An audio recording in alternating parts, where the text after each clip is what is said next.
নমস্কার। আমরা আপিলা চাপিলা থেকে পড়াশোনা করছি।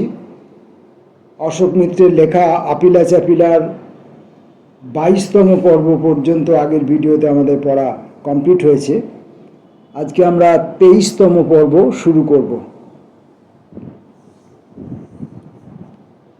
যবনিকা অনেক দিন ধরেই কম্পমান ছিল।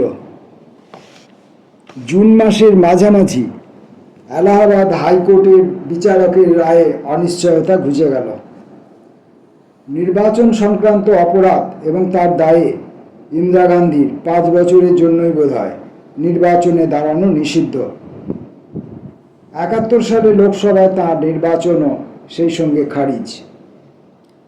হই হই ব্যাপার, সারা দেশে চাপা উত্তেজনা, হর্ষ প্রকাশও সঙ্গে সঙ্গে। এবার মহিলা সত্যিই খুব ফাঁপড়ে পড়েছেন। নিজেকে উদ্ধার করবেন কি করে তা নিয়ে জল্পনা। এই প্রথম আমরা প্রধানমন্ত্রীর দ্বিতীয় পুত্র সম্পর্কে কানাঘুষো সর্বত্র ছড়িয়ে, সে নাকি প্রবীণ রাজনৈতিক নেতাদের সরিয়ে বাঘা বাঘা আমলাদের দূরে রেখে জননীর প্রধান পরামর্শদাতা হিসাবে আত্মপ্রকাশ করেছে, তার হুকুমেই নাকি ভারতবর্ষ চলছে, সে হাতে গলা কাটে, তার অনেক সমাজবিরোধী সাঙ্গপাঙ্গ তারা দিল্লিতে দৌরাত্ম্য করে বেড়াচ্ছে, কারো টু শব্দটি করার সাহস নেই।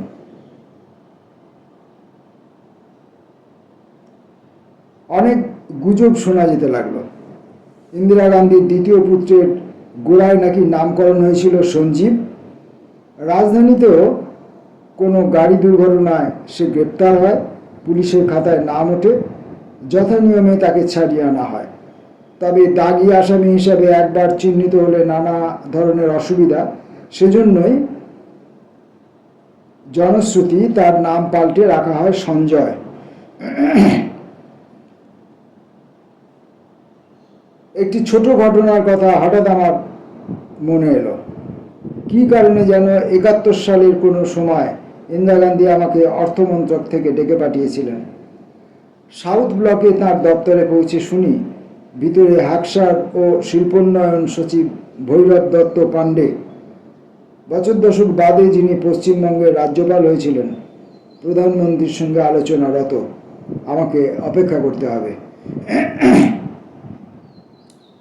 প্রায় 1 ঘন্টা পেরিয়ে গেল, তাও ওরা বেরোচ্ছেন না। প্রধানমন্ত্রী তলব করেছেন, দেখা না করে ফিরেও আসতে পারি না। অবশেষে তারা দুজনে যখন নিষ্ক্রান্ত হলেন, উভয়েরই মুখ থমথমে। ইন্দিরা গান্ধীর ঘরে ঢুকে আবিষ্কার করি তিনিও উত্তেজিত, মুখ লাল। আমাকে দেখেই সুতীক্ষ্ণ প্রশ্ন না বলে অভিযোগ বলাই ভালো। তুমি বলো তো, আমলারা আমার ছেলেকে এত অপছন্দ করে কেন? রামমোহন রায়ের ব্রহ্মসঙ্গীত পরিবেশিত উপদেশ ধারণ করে আমি অবশ্য নিরুত্তর রইলাম। পরে হাকসারের কাছ থেকে ঘটনার বিবরণ পেলাম, কিন্তু টুকরো টুকরো, ঠিক বিবরণও নয়, আভাস। হাকসার কখনো ভুলক্রমে ভিতরের কথা বাইরে বলতেন না, আমাদের মতো নিকটজনকেও না।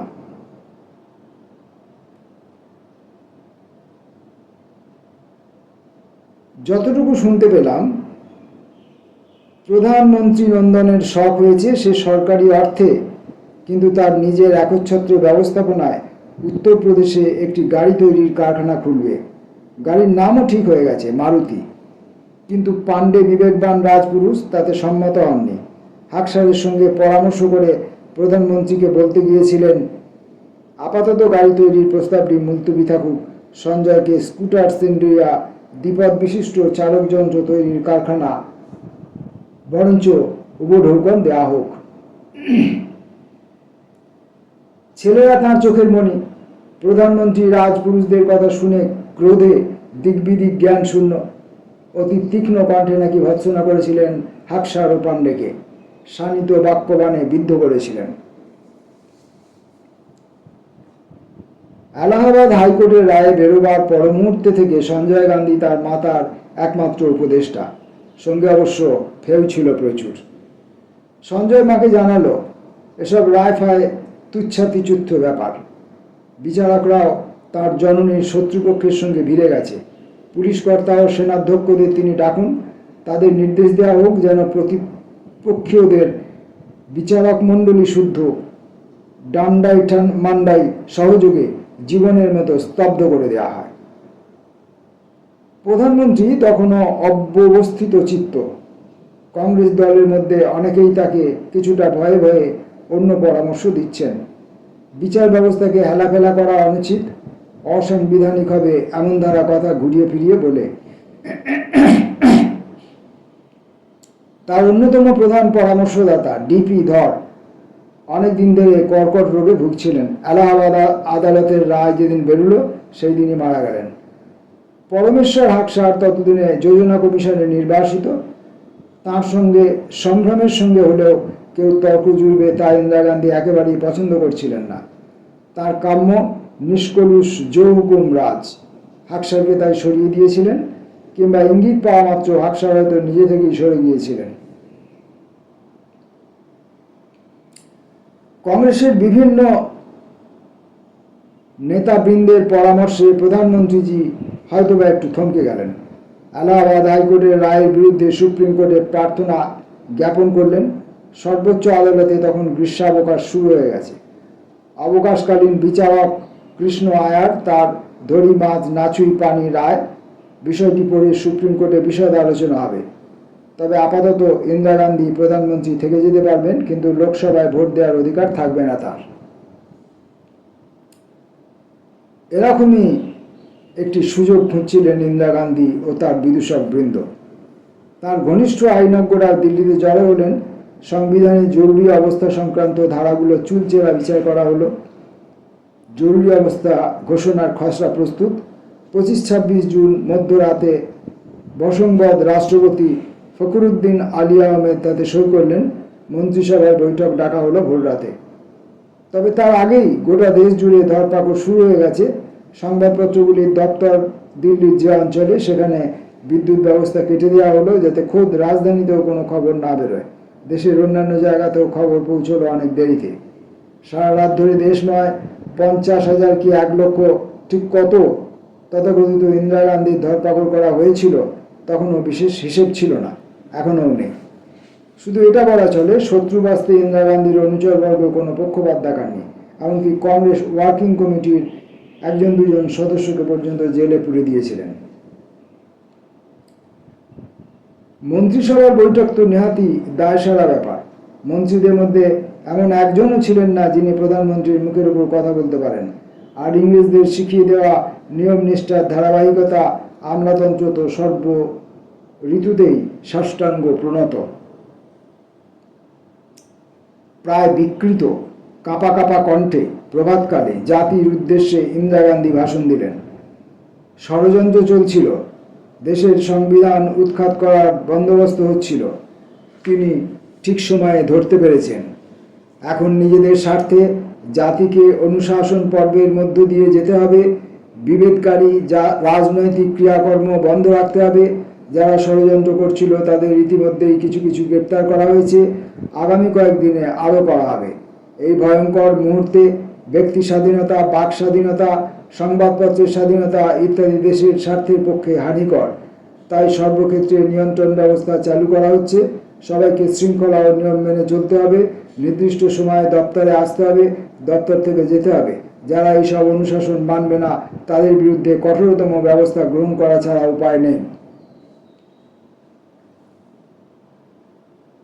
পশ্চিমবাংলায় তেমন একটা হেরফের বোঝা গেল না। 4-5 বছর ধরে এখানে এমনিতেই জরুরি অবস্থা।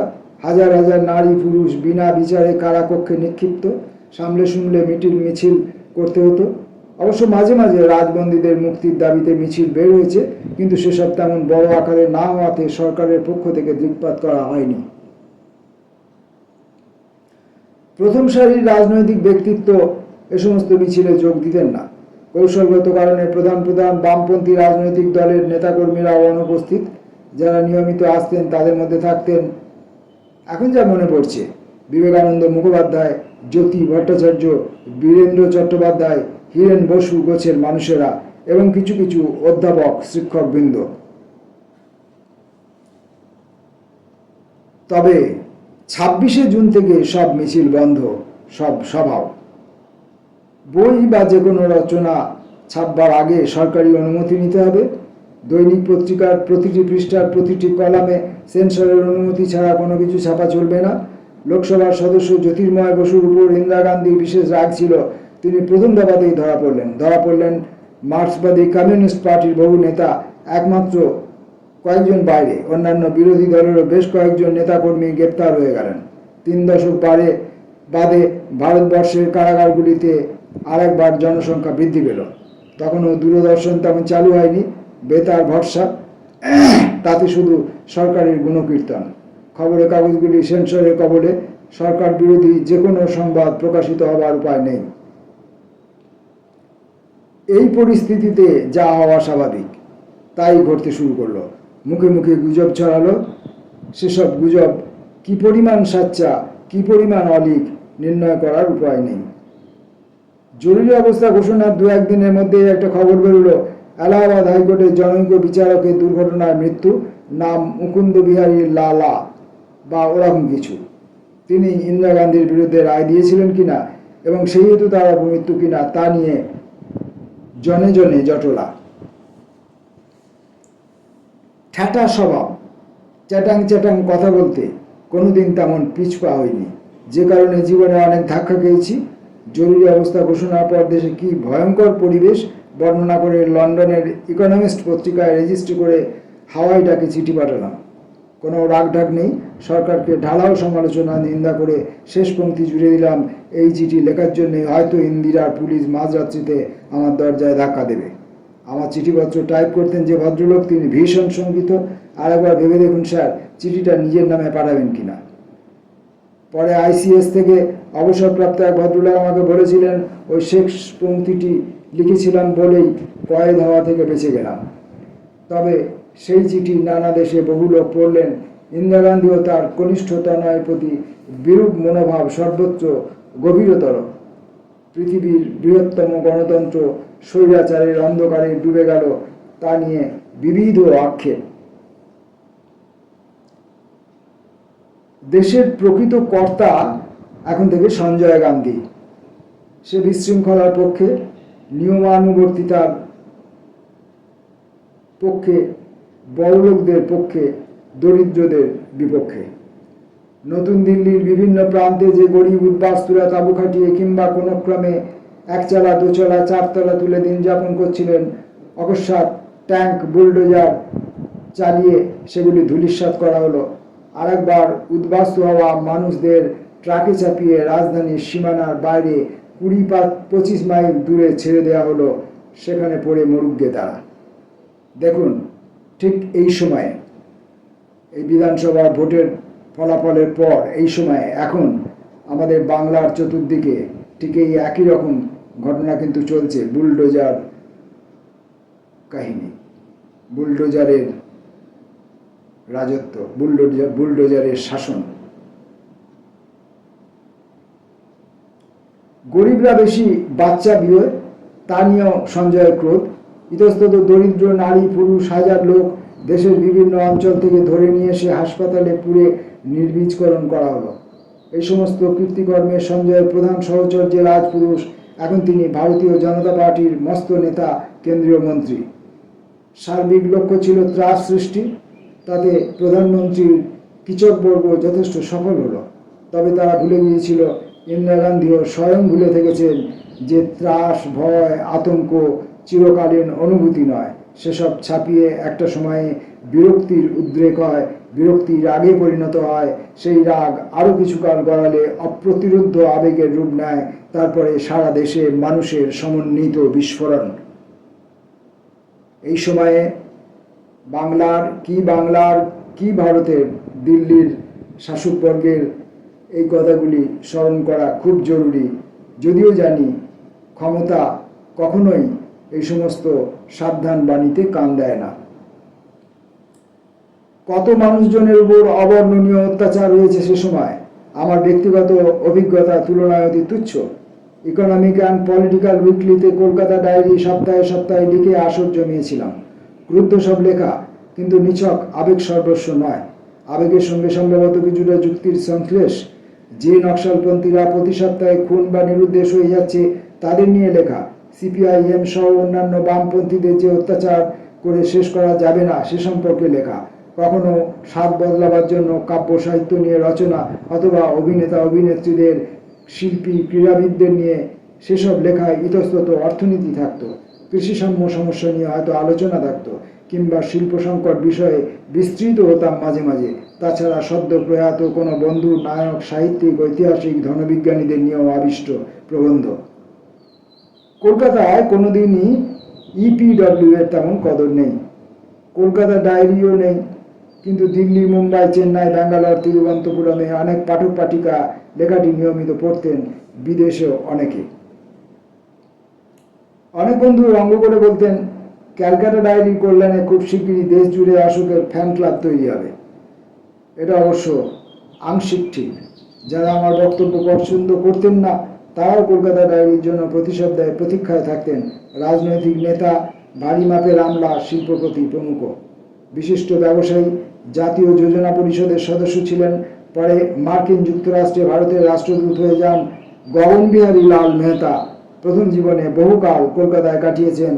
তার 3 কন্যা, গড়গড় করে বাংলা বলে, 2জন বাঙালি বিয়েও করেছে।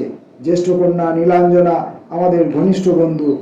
একবার দেখা হতে গগনবিহারী লাল মজা করে বলেছিলেন, তুমি যা লেখো আমার ঘোর অপছন্দ, কিন্তু প্রতি সপ্তাহে তোমার লেখা না পড়ে থাকতে পারি না। জরুরি অবস্থার প্রথম সপ্তাহে কলকাতা ডায়েরিতে কি লিখব, কেমন করে লিখব ভেবে পাচ্ছিলাম না। হঠাৎ একটা মতলব মাথায় এসে গেল। সেই সপ্তাহের লেখাটি শুরু করলাম এইভাবে, আসুন একটু মুখ বদলানো যাক। ধ্রুপদী সাহিত্য থেকে আমাদের অনেক কিছু জানবার শেখবার আছে। এই গৌরচন্দ্রিকার পরেই লুই বোনাপার্টের অষ্টাদশ ব্রুমেয়ার থেকে দীর্ঘ উদ্ধৃতি, অনুচ্ছেদের পর অনুচ্ছেদ, স্বৈরাচার ও অত্যাচারের বিরুদ্ধে আগা পাঁচতলা কষাঘাত। মুম্বাই শহরের সেন্সরের পক্ষে ব্যাপারটি হৃদয়ঙ্গম করা সোজা হলো না। মার্কসের গ্রন্থাবলী কজনের পড়া, তিনি ছাড়পত্র দিয়ে দিলেন। মহা উৎসাহে কৃষ্ণরাজ ইউপিডব্লিউতে তা ছাপালো। পত্রিকা বেরিয়ে বিলি হতে 1-2 সময় লাগলো। তারপর দিল্লি, মুম্বাই কর্তা ব্যক্তিদের চক্ষু স্থির। তারা তো ভয়ে কাঠ। সঞ্জয় গান্ধীর লেখাপড়ার সঙ্গে সম্পর্ক ছিল না, তবে ইন্দিরা গান্ধী তো পত্রিকাটি দেখেন। শচীন চৌধুরীর সঙ্গে তার পরিচয় ছিল। সুতরাং পরের সপ্তাহ থেকে কলকাতা ডায়েরির প্রকাশ বন্ধ হয়ে গেল। ইন্দিরা গান্ধী আমাকে নীরব করে দিলেন। আরও মজা ঘটল কয়েক সপ্তাহ বাদে। আমার বিশিষ্ট বন্ধু, কৃষি বিশেষজ্ঞ ওলফ লাডিজেনস্কির প্রয়াণের খবর পেলাম। লাডিজেনস্কির জন্ম রাশিয়াতে। কোন সালে কী অবস্থায় তিনি মার্কিন যুক্তরাষ্ট্রে পৌঁছেছিলেন, সেখানকার নাগরিকত্ব গ্রহণ করেছিলেন ইত্যাদি আমার জানা নেই। কিন্তু দরিদ্র জনগণের প্রতি সহমর্মিতায় তার জুড়ি দেখিনি। দ্বিতীয় মহাযুদ্ধের পর জেনারেল ম্যাকার্থার লাডিজেনস্কিকে জাপানে নিয়ে গিয়ে যুদ্ধোত্তর জাপানে যে আমূল ভূমি সংস্কার, যার ভিত্তিভূমিতে দাঁড়িয়ে ওই দেশের ক্ষিপ্রতম গতিতে আর্থিক উন্নয়ন, তার সম্পূর্ণ লাডিজেনস্কির প্রতিভা পরামর্শ প্রসূত। মার্কিন সরকার তাকে ইরানেও পাঠিয়েছিলেন, ওদেশেও অনুরূপ ভূমি সংস্কারের ব্যবস্থার জন্য। শাহ পেহলভি ভদ্র ব্যবহার করেছিলেন, কিন্তু লাডিজেনস্কির একটি কথাও শোনেননি। যদি শুনতেন হয়তো তাকে সিংহাসনচ্যুত হতে হতো না। 60-70-এর দশকে লাডিজেনস্কি বিশ্বব্যাংকের তরফ থেকে কিছুদিন ভারতবর্ষে কাটিয়ে গিয়েছিলেন। বিশ্বব্যাংকের মতামতের সঙ্গে তার আদৌ সাযুজ্য ছিল না, তবে তার অনেক গুণগ্রাহী ব্যাংকের আশেপাশে ছিলেন, আর ভারতবর্ষের ভূমি ব্যবস্থা সম্পর্কে তার নিজের আগ্রহ ছিল। তাই নিছক পরামর্শদাতা হিসাবে ওদের আতিথ্যে এদেশে এসেছিলেন। গোটা দেশ চষে বেরিয়েছেন। ভারতবর্ষের অনগ্রসরতার প্রধান কারণ যে ভূমি সংস্কারের অনুপস্থিতি, তা নিয়ে তার বিন্দুমাত্র সংশয় ছিল না। বিশেষত বিহারের বাতাইদার, আমাদের পরিভাষায় ভাগচাষী সম্প্রদায়ের উপর যে অবর্ণনীয় অত্যাচার জমিদার শ্রেণী যুগ যুগ ধরে করে গেছেন, সে সম্পর্কে একটি অবস্মরণীয় প্রতিবেদন লাডিজেনস্কি রচনা করেছেন, যা এখনও মাঝে মাঝে পড়ি।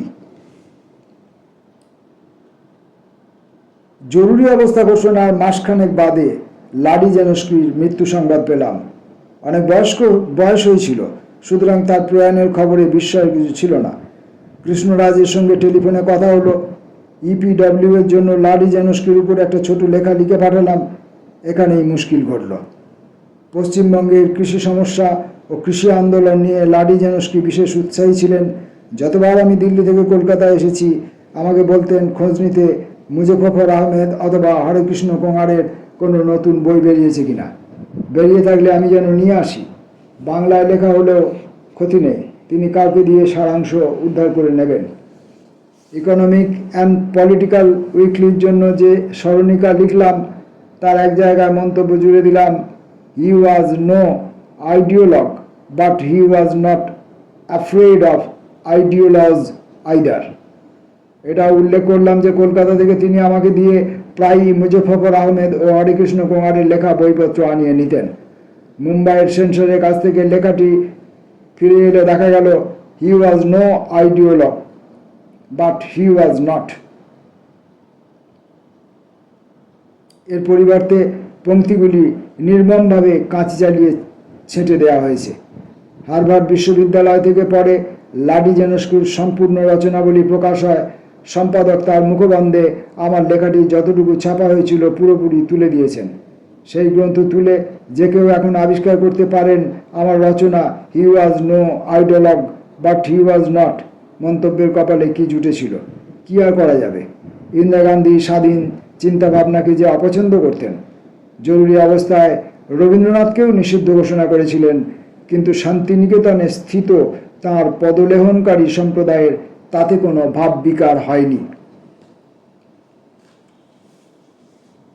অমর্ত্যের উৎসাহে বছরের এপ্রিল মাসে সাকসেস বিশ্ববিদ্যালয় থেকে চিঠি পেয়েছিলাম। ওখানকার ইনস্টিটিউট অফ ডেভেলপমেন্ট স্টাডিজে 1 বছরের জন্য অতিথি অধ্যাপক হয়ে যেতে রাজি আছি কিনা।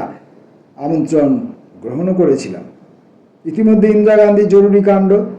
আমি যে ধরনের লেখালেখি করি দেশে তার সুযোগ বন্ধ। জ্যোতিবাবুকে জিজ্ঞাসা করলাম, তিনি জানালেন আমি ও সময়ে বিলেতে গেলে তাদের সুবিধাই হবে। দেশে আমি বক্তৃতা দিতে পারবো না, লিখতেও পারবো না, বরঞ্চ ইউরোপে জরুরি অবস্থার অত্যাচারের বিরুদ্ধে যে আন্দোলন তাতে সক্রিয় অংশগ্রহণ করতে পারবো। অক্টোবরের প্রথম সপ্তাহে বিলাত চলে গেলাম সস্ত্রীক। জ্যোতিবাবু পার্টি সংক্রান্ত কিছু নথিপত্র সঙ্গে দিলেন।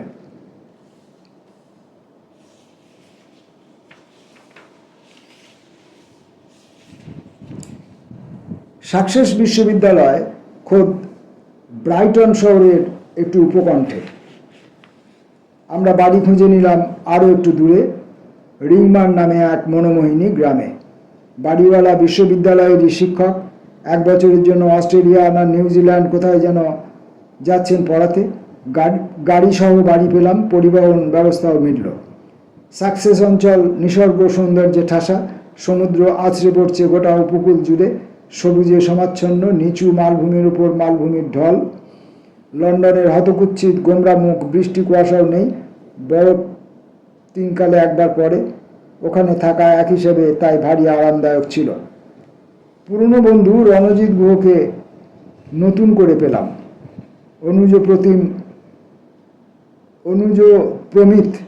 প্রমিত চৌধুরীও ওখানে। তাছাড়া ওই 1 বছর অঢেল সাহায্য করেছিল অতি প্রতিভাবান তরুণ অর্থনীতিবিদ দীপক নায়ার ও তার স্ত্রী রোহিণী। দীপক এখন দিল্লি বিশ্ববিদ্যালয়ের উপাচার্য। তাঁদের দুজনের সৌজন্য এখনও বহমান। সাকসেস বিশ্ববিদ্যালয়ে প্রচুর বিদেশি ছাত্রছাত্রী ও অধ্যাপকদের সমাগম। শৌখিন ইউরোপীয় পন্থার একটা আমেজ অনেকের মধ্যে নতুন পরিচয় হলো। তাহলেও গোটা পরিবেশ আমাকে স্বাচ্ছন্দ্যের চেয়ে অস্বাচ্ছন্দ্যই বেশি দিয়েছে। ইংরেজ জাতির মধ্যে ক্রমশ কুপমণ্ডুকতা অনুপ্রবেশ করেছে। এমনকি মস্ত উদারচরিত নারী পুরুষরা পর্যন্ত তাদের সাম্রাজ্যবাদী ঐতিহ্যের কথা ভুলতে যথেষ্ট সময় নিচ্ছেন। সহকর্মীদের মধ্যে দিল্লি ও ব্যাংককে আমার পূর্ব পরিচিত একদা জার্মান, বর্তমানে ব্রিটিশ পাসপোর্ট নেওয়া প্রবীণ অর্থনীতিবিদ হান্স সিঙ্গারের সাহচর্য অবশ্য অত্যন্ত আনন্দ দিয়েছিল। Cambridge, Oxford, London, Glasgow, Bristol, Norwich ইত্যাদি বিশ্ববিদ্যালয়ে বক্তৃতা দিয়েও মুখ বদলানোর খানিক সুযোগ পেয়েছিলাম। তবে বেশিরভাগ সময়ই ওই কটা মাস কেটেছে রাজনৈতিক ক্রিয়াকর্মে। ভালো লেগেছিল উত্তর ইংল্যান্ডে ইয়র্কশায়ার ল্যাঙ্কাশায়ার অঞ্চলে ভারতীয় শ্রমজীবী মানুষদের কাছে গিয়ে। সাদামাটা সরল মানুষ, বামপন্থী, আদর করে তাদের ঘরে তুলেছেন শ্রদ্ধার সঙ্গে অনুরাগ মিশিয়ে। সেরকম অতিথিরূপে রাত্রিবাসের একটি দুটি স্মৃতি এখনও মনের পটে উজ্জ্বল। এখানে ওখানে ঘুরে বেরিয়েছি ভারতবর্ষের রাজনৈতিক অবস্থা সম্পর্কে প্রবাসী ভারতীয়দের এবং ইংরেজ জনসাধারণকে সম্যক বোঝাতে। আমাদের দেশের সভা সমিতির তুলনায় ওখানে মিটিং আকারে ক্ষুদ্র, সেই কারণে ঘন ঘন অনেক জায়গায় বলতে হতো অপেক্ষাকৃত ছোট ছোট জমায়েতে এখানে ওখানে গিয়ে।